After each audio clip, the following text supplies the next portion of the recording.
সেখানেই যাওয়া যায়, সেখানেই মাদকের অস্থির অবস্থা।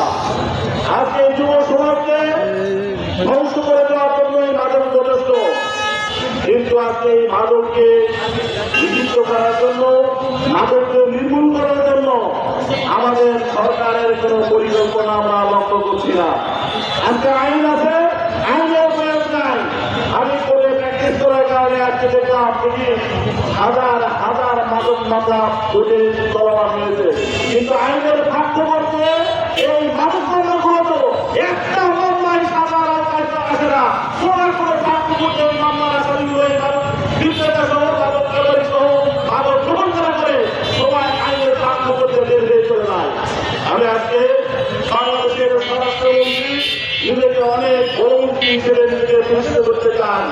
তিনি শুধু বিরোধী দল বাংলাদেশ জামাতকে কিভাবে হেনস্থা করা যায় সেই চিন্তায় ব্যস্ত আছেন, জুলাই কিভাবে নস্বাত করা যায় সেই চিন্তায় তিনি বিভোর আছেন।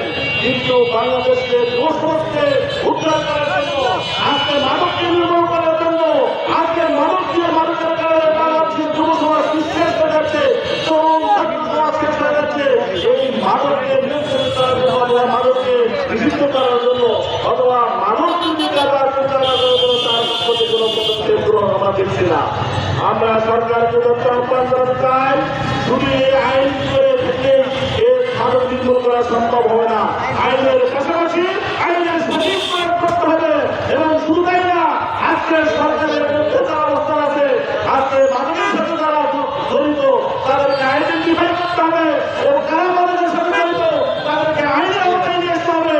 এবং শুধু তাই নয়, আজকে সীমান্ত এলাকাগুলোতে প্রচুর মাদক ঢুকছে।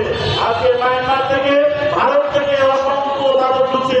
এই আমরা সীমান্ত এলাকাগুলো নিরাপত্তার রাজনীতি করতে পারি, সীমান্ত এলাকাগুলোতে পাহারা প্রত্যাহার করতে পারি, সীমান্ত এলাকাগুলোতে আমরা এই মাদককে শক্তিশালী হলে আমরা নিয়ন্ত্রণ করতে পারি, তাহলে কেবল মাদকের দ্বারা বাংলাদেশের যুব সমাজ এই মাদক থেকে মুক্ত হতে পারবে, এবং পাশাপাশি আইনের প্রয়োগ করতে হবে। আমি তাই বাংলাদেশের সরকারকে আহ্বান জানাতে চাই, আজকে একটি রাষ্ট্রকে এই বাংলাদেশ গঠন করতে হয়, যুব সমাজ ছাড়া বাংলাদেশকে এগিয়ে নেওয়া কোনোভাবেই সম্ভব নয়।